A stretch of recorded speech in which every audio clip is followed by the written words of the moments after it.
Well, good morning, good afternoon, good evening, and good night to you lovely folks joining me here nice and early over at Marvel Snap Zone. It's time once again for our weekly tier list video here on YouTube.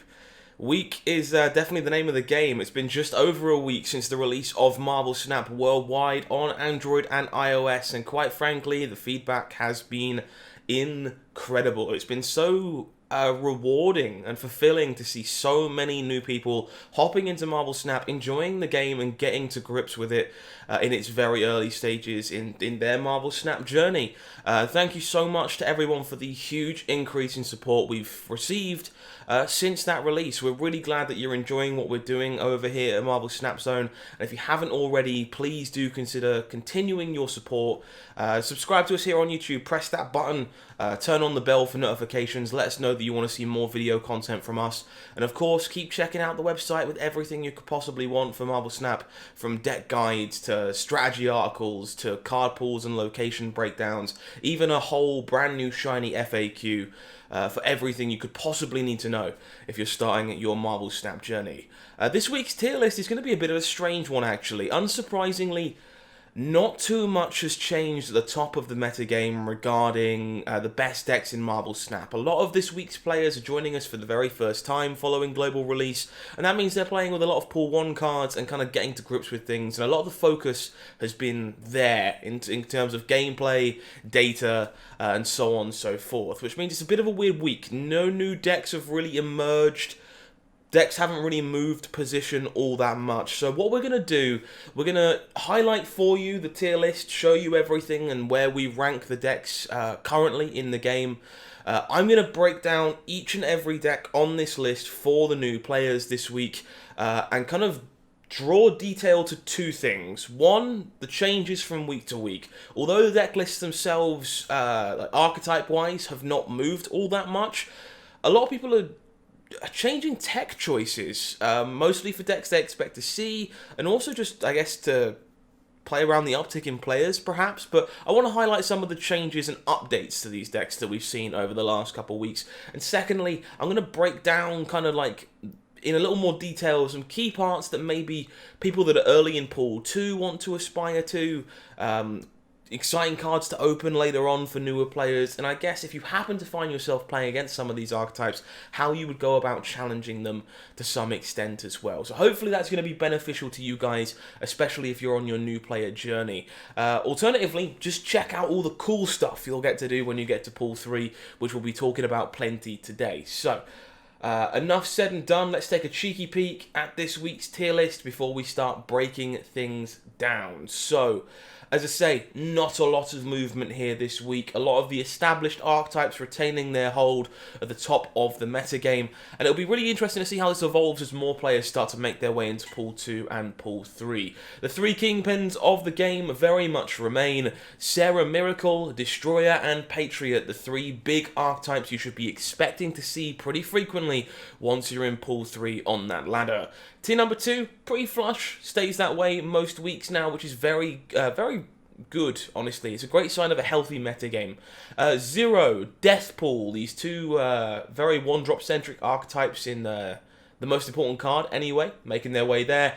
Wong Reveal and Lockjaw on Reveal decks, these two powerful synergies, unsurprisingly seeing a bit of an uptick in play this week due to Carmitage being a hot location in the middle of the week. Makes a lot of sense, honestly. The Control deck continues to maintain some stability in Tier 2, thankfully not falling away from people that enjoy that kind of more location denial strategy that you get to play, which is very sweet. Tier 3 this week, Negative Serotonin continues to hold on just a little bit in terms of being a playable deck, regardless of the amount of nerfs it has received. Really cool to see Rogue being part of the reason why it's having a huge uptick in play this week. Wong going, the Dracula discard deck, Hella Sandman, another discard deck making its way in tier number 3, and full-powered Kazoo finding itself in tier 3 this week. That's one to watch if you're joining us from pool number 1, as you're probably already playing some variant of it now. Tier 4, the bounce deck, movement decks, and traditional Mr. Negative remaining at the bottom of our tier list as playable options that are unfortunately not seeing a whole lot of success all round right now.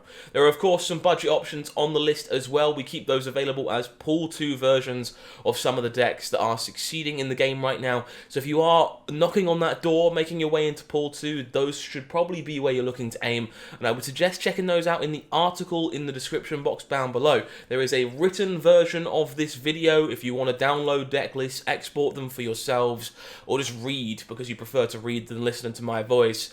Go give it a click. Check it out on marblesnapzone.com. You can find everything you'll ever need to know over there. Okay, with that being said, let me start breaking these down for you and showing you what the pinnacle of competitive Marble Snap might look like if we were starting it off today. Oh, we need to reboot our cropped window. OBS not happy with some of the jiggery-pokery I've pulled to make this work, which I wouldn't be either if I'd been poked and prodded like it has been. Going to be starting off with, at this point, an all-too-familiar Kingpin. Before I forget, I do need to mention to all the new people that are joining us on this tier list, actually, exactly how we go about creating this. Den, one of our lovely writers at Marble Snap Zone, the lovely Den CCG, relies on a number of sources when whipping together this tier list and informs the data behind it. So we want to say a quick thank you to the sources of information that he uses to cultivate this information about win rates, average cubes, and overall playability of decks. That includes the SnapFan website, the SnapFan community server on Discord, SnapDecks on Twitter, fantastic Twitter account you should definitely check out as well, marblesnap.io, and any and all of the players who have been offering their insight, their deck lists, and their time to chat in our community Discord server and worldwide. So thank you to all of those sources. Kingpin numero uno to start us off this week. Sarah Miracle continues to be Pool 3's headliner in a lot of ways, but it has kind of fallen off just a smidge this week as it is no longer the best deck in terms of win rate. But Sarah Miracle, a very popular choice, played by a lot of folks just because it has a very large upside. It's very easy at providing you very easy to read situations. As a result, your snaps do often tend to earn you cubes, one way or the other. It's very hard for it to go wrong once you snap, because you tend to snap as soon as you see that you have Sarah in your hand. It remains one of the most powerful cards in Marble Snap to this day. Similarly, you're going to know there's a lot of hands you have that aren't worth fighting for, and those are going to make you retreat nice and early, because they are a very obvious choice too, which makes it a reliable ladder grinding deck if that is what you're looking for. Its simplicity just makes it perfect for exactly that. The deck is also really flexible in terms of build, which means you can include a lot of tech cards. For example, this version you see on screen now currently includes Rogue, which is becoming a more popular tech choice on the ladder to try and punish people that are playing Wong, Patriot, and other popular ongoing effects such as Sarah in the Mirror. If you've never seen this deck before and you're not sure how it plays, you may have guessed from the name, it is looking to capitalize on Sarah's ability to have a spectacular turn 6. While there are cards that can be played before Sarah, such as Bishop, the deck really is trying to prioritize being flexible on turn 6. This way it can spread its points as efficiently as it wants to and surprise your opponent to gather all kinds of information about their strategy and strategically snap to earn yourself more Qs. Rogue can often be played on turn 4 in this version of the deck as a way to like snipe opposing Wongs. Against Patriot, you're probably going to wait till turn 6, though, most of the time, just to try and steal that ability, because it will really ruin your opponent's day. So do give that one a spin. If you have all the cards available, it remains one of the best decks in the game and has been for quite some time. Okay, taking a cheeky peek over at Patriot. Still a couple versions of this deck available to play, but this is the one that we think is seeing the most success and play over the course of the ladder right now. In an ocean of decks that are looking to abuse locations or counter your opponent's game plan, Patriot is just, quite honestly, the quiet giant. It's really found what it's good at. And it looks to routinely accomplish the same thing over and over and over, game after game. And in this, it's kind of similar to Sarah Miracle in a way, but it lacks flexibility because the deck is very regimented in how it has to be built. There's not a lot of space for tech choices over here. It's possible that this deck is going to suffer a little bit with the return of all the Wong-based decks that we're going to get talking about very shortly in the coming weeks, as more ongoing disruption tends to enter the format to deal with it one way or the other.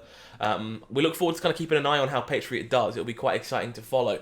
If you're not familiar with this deck, it revolves around making the most of your payoff cards, which buff the entire board. Kazoo, Blue Marvel, these are cards all of our Pool 1 players will be familiar with at this point, being like backup versions of Patriot, but Patriot himself should be the go-to option if you have it. Supporting these extra ongoing abilities are Onslaught and Mystique, so you can duplicate the effect of Patriot, Blue Marvel, or Kazoo.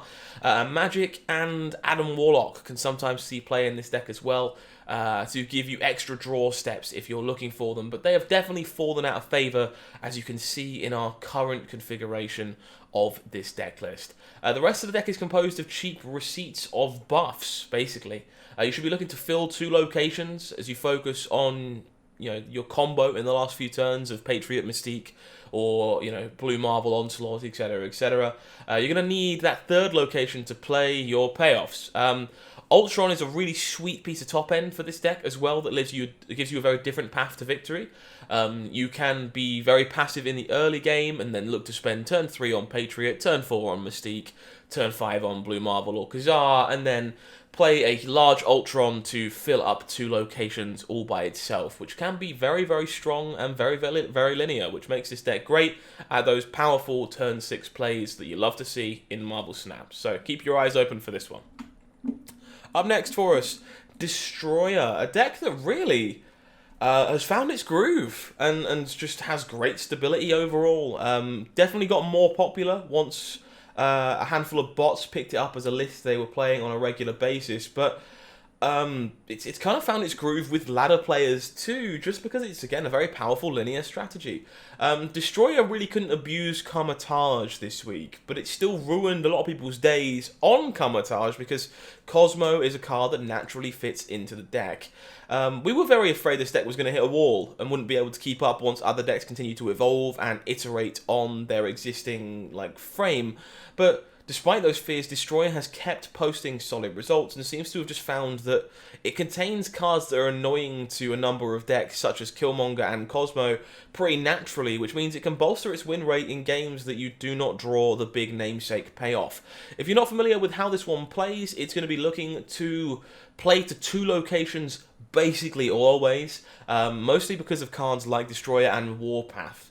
It's one of the few decks that's going to focus on 2, and it can contest the 3rd if it needs to, courtesy of cards like Green Goblin and certain versions of this deck that will play Hobgoblin, although it doesn't have to do that. With Destroyer's effect, we can play cards onto the 3rd location. We just shouldn't expect them to contribute to our final points total, as they're going to die. But this can be a really powerful juke with Warpath. You can play to 3 locations, make your opponent unsure where you intend to go, and then rely on Destroyer to clear out a location when it comes time to give Warpath its buff. For the locations that you look to compete on with this deck, they're going to be playing Armor, and normally cards they don't want to see destroyed alongside it. And then, for the most part, that tends to be Warpath and Demon tend to be the cards played on that location next to Armor to keep them safe. On the other location, they're going to be playing stuff like Bucky Barnes, Nova, all the Goblin cards, Green Goblin. So you've got ways to have cards on a location that aren't just Destroyer, so that you can have more than 16 on a location on the final turn of the game. But if you can't find cards you want to destroy, you can also just use Cosmo to turn off the Destroyer's effect and just have him be a exceptionally large stat stick. Deck is super linear, but super strong, and remains at the top of the Marvel Snap metagame in our opinion. Coming down just a little bit to tier number 2, we get to take a look at Deathpool. Deathpool, very much a fan favourite archetype, because it's so explosive in the later turns, and this is kind of the deck I expect to succeed arguably the most in this upcoming week, now that we have Bar Sinister as a featured location as of this morning, and Venom is very, very good into Bar Sinister. You can also disrupt your opponent's plays with this deck. It's 2 huge aspects of the Marvel Snap metagame of being explosive and disrupting your opponent, and Deathpool can do both, which makes it a very strong pick moving forward. It puts Deadpool, Death, and Taskmaster in charge of developing your stats for multiple locations. The Destroy synergy then kind of helps a lot with board disruption, against board disruption, I should say, sorry. And Wave helps negate Sarah on turn number 6, meaning that you have some counterplay into some of the most competitively positioned archetypes right now as well. This deck tends to try and play Deadpool as many times as it can, and then destroy it, and play it, and destroy it, and so on and so forth. You're going to be reducing the cost of death while you do this, and then hopefully you can copy the power of Deadpool, or Death, or Venom with Taskmaster, hopefully alongside Death, thanks to Wave's ability in a lot of games. The deck has the nice upside of naturally playing around a lot of disruption like Goblins and Rocks, because you can clear them all out with Killmonger, or blow them all up with Deathlock, which is kind of great. Outside of the key cards mentioned so far, the rest of the deck is basically built to help Deadpool get bigger. Talking about Carnage, or Venom, or even Hulkbuster, a card that plays very, very well with Deadpool specifically. And then the rest are cards that are looking to be beneficial to be blown up. Things like Bucky Barnes, Nova, even the Hood in this case, really good body to be destroyed by a Killmonger or something else to help reduce the cost of death as we go. As I say, very much a fan favourite archetype. Venom, definitely kind of flexible, but I would recommend playing it in this deck heading into Bar Sinister Week. But it is just very much normally a replacement for Destroy Tools or a big target for Taskmaster. Moving on, we've got Wong Reveal, which is another favourite of mine personally. I'm a sucker for on reveal triggers. It's interesting to see Wong Reveal in Tier 2 because, according to the data, this is probably the most played deck this week, unsurprisingly, largely thanks to Kamar-Taj being the featured location, we think. Wong on Reveal saw a lot of players kind of sharing their take on the deck, different versions. In addition to showing how good the deck really was, we think this has probably progressed the deck development way faster than it would have been otherwise, meaning the final shell of this deck is really starting to come together, and we expect it to be a really big haymaker moving forward. Even our Pool 1 players played a variation of this with White Tiger and Odin when Kamar-Taj was featured. Wong is kind of starting to see some counters be included in decks for it due to its current prominence and popularity. Things like Cosmo and Enchantress. This is kind of a testimony to how scary the card can be, but it's also a sign the deck may also lose some strength in the near future. I'm really looking forward to watching this one because it really can run away with it if the refinements have made all the difference, or it could be very quickly hated back out of the metagame, depending on what people want to see and hear. If you're not familiar with this one, it revolves around Wong and Odin. You want to be maximizing those on-reveal effects to the best of your power. The two biggest challenges when playing this deck are figuring out which effects are the strongest for the matchup you're in, to make sure you can curve into all the important ones at some point during the game. Most of the time, your turn 4 and your turn 6 are kind of regimented. They need to be used to play Wong and Odin, but Psylocke can help you in getting a Wong out a turn early if required, which opens up the curve for rescue on turn 4 in those games. This makes turn 5 the most important turn of the game in a lot of positions. Ideally, you're going to be playing Hazmat and Ironheart next to each other, demolishing your opponent's board and building your own. But if you don't have Odin, but you do have Doctor Doom, maybe you want to play Rescue on turn 5 to secure the location that Doctor Doom is going to help lock down itself, while it also fights for the other two. If you don't have Ironheart, you can play Green Goblin or Wave instead, for example. The former going to kind of add more units to Hazmat for you on your opponent's side of the battlefield, and the latter there making turn 6 super awkward for opposing decks like Serra, while still letting you play Odin on that final turn.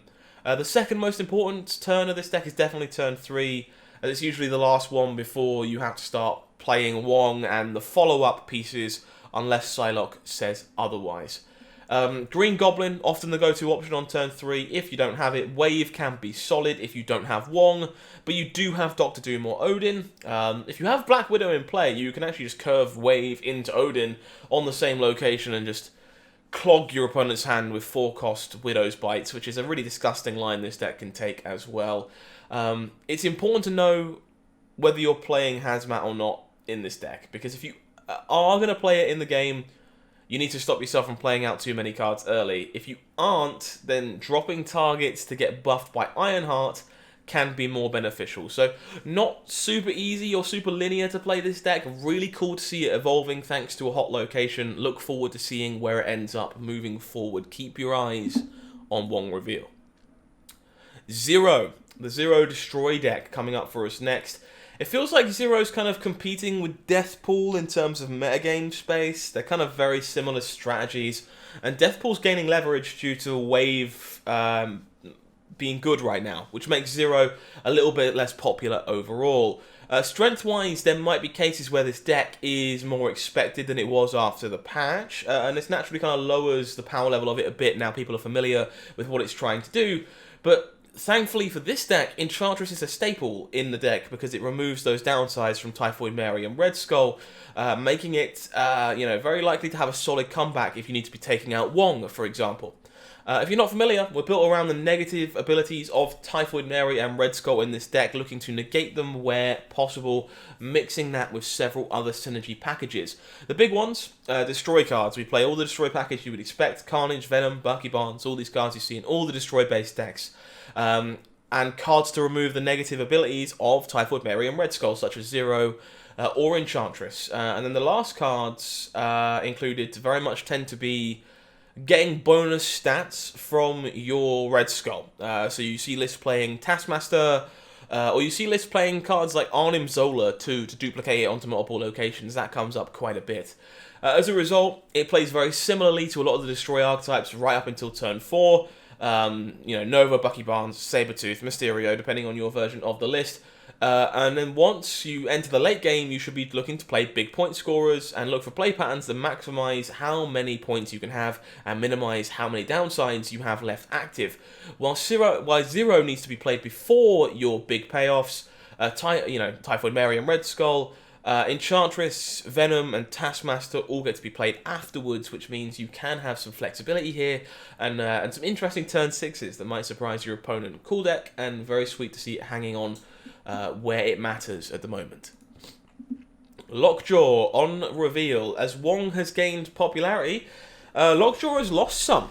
These two decks are, again, very similar and tend to rely on different enablers. It seems like Wong is the better one right now, meaning Lockjaw falling off in favour just a little bit. The deck's still very viable, but it looks like the on-reveal mechanic might have a more reliable deck at the moment. If you're not familiar with Lockjaw on reveal, it's a very simple, very linear deck. Plan A, super straightforward. Abuse Lockjaw with cheap cards to get bigger ones. Plan B, abuse on reveal synergies to try and compete if you don't draw Lockjaw. Although Thor, Jubilee, and Odin are, pretty stock in a number of decks in the format, they allow this deck to kind of get a decent amount of points and not be forced to retreat when it fails to draw Lockjaw, something that sometimes the Wong deck cannot say for itself. It's going to be weaker, of course, but it means it has patterns that let it compete. Some versions of this deck could play Psylocke, for example, as well if they were looking to leverage early Doctor Dooms and Odins. Should they be worried about not drawing Lockjaw, although that will give you a few more blanks from cards like Jubilee. Wave getting added into the mix of this deck quite a lot these days means you can also take this somewhat disruptive route if you really need to, playing Wave on turn 4, Odin on turn 5 to re-trigger it to lock both players out of playing multiple cards. Again, this is a very popular play pattern right now. You'll be seeing a lot of it in a number of shells. The hard control deck continues to evolve. Locking the opponent out of potential plays is just kind of very good right now, honestly.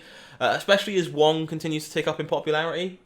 Simply playing Spider-Man at Wong's location can ruin your opponent's entire game plan, which means decks like this have options when it comes to playing the game. The reason this deck doesn't rank any higher on this list currently is because it kind of relies on playing close to perfectly in order to actually counter your opponent's game plan. Compared to other decks, which are trying to develop their own strategies, this one is going to take you more time to learn and tends to result in lower win rates or cube averages as a result. If you wanted to play something like this, though, the deck really wants to play cards every single turn. It's looking to curve out as often as possible, but always in the spirit of how can I annoy my opponent the most. The core of the deck is very much centered around limiting what your opponent can do. You're not going to need, 50 power locations in order to win the game. Storm, Spider-Man, Blue Marvel, Doctor Doom, all kind of the main core of the strategy. The first two are going to be in charge of disrupting locations, and the second two are going to buff locations you've now denied your opponent access to.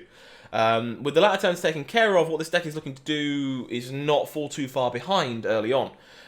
So Storm and Spider-Man can really punish your opponent for already being behind. In that regard, Ant-Man, Ebony Maw, Mysterio, even Mojo, really high scorers for a deck like this. Nightcrawler and Daredevil, definitely the more flexible options, but they're included because of that. Their flexibility is worth something, and they offer you information purposes in the case of Daredevil. Debris and Jessica Jones directly compete with some of your core cards in terms of mana curve, which makes them a bit of an awkward fit sometimes. Usually you really want to Storm on turn 3 as a way to lock down a location. As such, Debris can kind of be usually played alongside a cheap card on turn 4 or 5 if you want to be limiting your opponent's development once they start committing more cards. But playing cards like Debris does also just give us other options to play on turn 3 if we do not find our copy of Storm. As for Jessica Jones, she is normally the best follow-up to Storm on that location, and Spider-Man does not really mind being played on turn 5 instead if you have to play Jessica on turn 4. The decision only becomes difficult if you have both Blue Marvel and Doctor Doom in hand alongside Jessica Jones and Spider-Man. Should you have them all, things get a little sticky. Otherwise, you should be able to work out a curve to play 3 out of those 4 cards pretty happily, which is very, very sweet. Negative Serotonin. I feel like I'm allowed to like this deck now that it's fallen off so far down to tier number 3. While the nerf to -1 power on Mr. Negative has definitely made this deck significantly worse, alongside the nerf to Magic being unable to be played on turn 6, it's honestly kind of incredible just how resilient this deck has proven to be. Its win rate is now less than stellar, but the deck has the ability to just surprise the opponent and make them believe they can get away with a win, which helps you snap aggressively. So while this deck is definitely more unreliable than a deck like Sera Negative, it can often earn you huge chunks of cubes thanks to this aggressive snapping game plan. Functionally, this list plays the same as it always has. Magic, not in all these lists anymore due to the nerf being pretty nasty. But it seems unlikely that it goes away just because of how valuable the cards from Mr. Negative are. So giving yourself an extra draw step is super valuable. The deck now all about high rolling, and one of its core cards obviously provides negative points, so you really need to do exactly that. The big difference compared to this deck's glory days is its go-to curve, which was formerly Mr. Negative on 4, Sera on 5, and then Magic on 6 alongside something else. Now you have to play Magic on turn 5, which means Sera comes down on turn 6 if it's in your hand, which is nowhere near as good. Also, now that Mr. Negative has -1 power, he's not an autoplay anymore. If your hand is already full of Blue Marvel, Iron Man, Sera, and you've not got all that many good targets left, there's games when you're just not going to play your namesake card, which is kind of crazy, really. A more disciplined order is required to get the most out of this deck these days, and with better options available, it seems like a lot of people have moved on to other things. So, Negative Serotonin very much down the pecking order this week. Hella Sandman is a hella fun deck, and I will see myself out for that terrible pun. It's another deck that really loves to snap early and punish their opponents for believing that you were bluffing or that they were ahead. Hella looks to be the better of the discard strategies right now, and looks to continue to be so as the time passes. It's just way more unpredictable, and also has an insanely high ceiling. And it kind of feels natural that it represents the best chance for what is currently a struggling strategy otherwise, if we're being completely honest. With Cosmos seeing more play to counter the on-reveal deck, the deck can sometimes just, have very unpleasant experiences of having its Hella countered, which is not ideal. That being said, if you're looking to play this one, Sandman has not changed the way the Hella deck plays. Primarily, it's simply an alternative route for you to take on turn 4. Core strategy, very simple. Invisible Woman on turn 2, safely protect your discard effects. Play some discard effects behind her, and then Hella onto the same location, meaning at the end of the game, they'll flip up first, discard all your stuff, and then Hella will revive it all, having never had to pay for it, which is pretty great for exactly that. Very sweet deck, not doing the best right now, but definitely discard's best shot. That being said, if you're looking for something a little bit different in the discard realm, and do not want to be playing Hela, Dracula discard does remain a viable archetype. It looks like it may have updated quite significantly, actually. The Invisible Woman experiment of this archetype feels like it's been a success. It grants you a lot of unpredictability that people can't really play around very well. And you might be able to get away a few more snaps than you were previously with this deck, which is very, very cool. It's still far from being a contender at the top of the metagame currently, but it is looking better than it was previously. The deck can now play its discard effects a little more carelessly if it finds Invisible Woman early, even if it has a Dracula in hand, which was definitely the big concern about losing it beforehand. The deck's play patterns really depend on your hand and your turn to play. Morbius is the least committal play.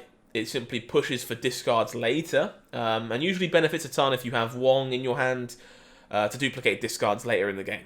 Angela, very much the tempo-orientated curve, aiming to just play cards at her location, and Invisible Woman, obviously the saviour of bad hands and the more combo-specific enabler, allowing you to play discards onto her location even if you do not have Apocalypse in hand, and can keep your Dracula safe. Before the start of the game, the only real rigid turn is turn 4. You're going to be looking to play Dracula basically always if you have it, so do keep that one in mind. Up next, we've got Wong Going. Compared to Wong on reveal or Lockjaw on reveal, Wong Going has really kind of fallen off. It's a very limited deck in terms of what it can do with Wong in comparison to the other decks, and when people are targeting Wong, it makes it very hard for this deck to succeed. It suffered a lot due to the return of Enchantress, Rogue, Cosmo, especially Sunday during Carmotage. Being a hot location. If you're not familiar with this one, it's a super linear deck that is very popular among many folks, and one you can adapt to play early in Pool 1 and Pool 2 if you do not have all the ongoing creatures. You look to play a Wong on turn 4, Mystique to copy its ability on turn 5, and Spectrum to buff the entire side of the board on turn 6. Of course, you can do that without all of those pieces and still have a pretty good game. Apart from those key cards, though, the whole deck is just cheap ongoing cards, ready to get buffed by Spectrum. That's really all they need to have, is a cheap ongoing ability. This does mean sometimes your opponent's not going to be aware of exactly how many stats you have, which does make this deck pretty good for snapping on turn 6 sometimes, so do keep that one in mind. Last but not least, on the Tier 3 list for this week, we will take a special moment to look at Kazoo. Kazoo, of course, arguably the most talked about deck in Marvel Snap right now. Just because it is the best beginner-friendly build to all those Pool 1 and Pool 2 players. However, Kazoo is still very decent in Pool 3 and even gains a couple of small upgrades that you'll be able to enjoy once you get to them, should this be your favourite type of archetype. While it can't do a ton against the decks in Tier 1 or Tier 2, the deck just kind of seems to hold its own moving forward and still punishes any opponent that has bad hands just by curving out efficiently, as it's a super stable, super efficient deck. Play this one with an aggressive mindset, aim at finding the sweet spot to snap. You want to kind of catch your doubtful opponent that doesn't have complete information yet off guard with a deck like this. It is a textbook proactive deck, looking to make smart use of energy and play cards whenever you can. The big emphasis on this one is to play those payoff cards, of course. Angela, Kazoo, Blue Marvel. When you do, maximize the impact on the game they have, as they are your main win condition in a lot of cases. The disruption you get to play in this deck, however, moving forward into Pool 3, gives it a different dimension and different play patterns, looking to limit what your opponent can do while developing your own side of the board. Most of the time, you're going to be looking to go Kazoo, Blue Marvel, Onslaught in the late game.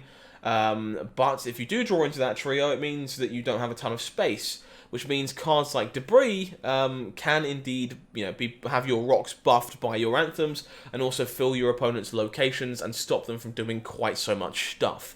Otherwise, you can be more flexible and just play cards when they are energy efficient. That is what you are looking to achieve. For the first week in a long while, Sarah didn't feel like it was the main conversation of Marvel Snap. Instead, it's been all these new players joining us on their fresh Marvel Snap journey, as Wong kind of takes over in the background because Carmotage was a popular hot location. The best part of this hot location was the community reacted in really different ways. Some people abused Wong, some people tried to counter the Wong abusers with Cosmo and Enchantress, especially if they were, early in Pool 1 as well. It provides a nice shake-up on a Sunday afternoon. We've started to see some talks about a potential patch to shake some things up, but we do expect it to be a little bit further away than some people are hoping. We imagine at the moment the focus, much like ours, has been welcoming millions of players who have downloaded the game and been trying it out for the past week, which means this metagame should probably continue to settle for a while before we expect it to change all that much. And on that note, welcome everyone to Marvel Snap. Hopefully this tier list can help a few of you out there as you progress a little further into your Marvel Snap journey. If you haven't already, please consider subscribing over here on YouTube. Hit that button for me, press the bell, and keep those notifications turned on. It helps us keep doing what we're doing for you here over at Marvel Snap Zone. Alternatively, go and check out the website. We're working really hard to bring you up-to-date, fresh, and beneficial Marvel Snap content, especially those deck lists and strategy guides and similar kinds of things. So please go and give it a peek if you haven't done so already. Or come and join us in our community Discord if you want to chat more things Snap, myself, all of the rest of the team of Team Marvel Snap Zone, and many, many community players. We've got over 1,000 members now in the community Discord, and it's well worth coming to have a chat with us. If you want to talk about all things Marvel Snap, you can find a link for that down below as well. Until next time, folks, I've been HowlingMines, you've been amazing, and this has been Marvel Snap Zone. Have a good one, and I'll see you somewhere soon.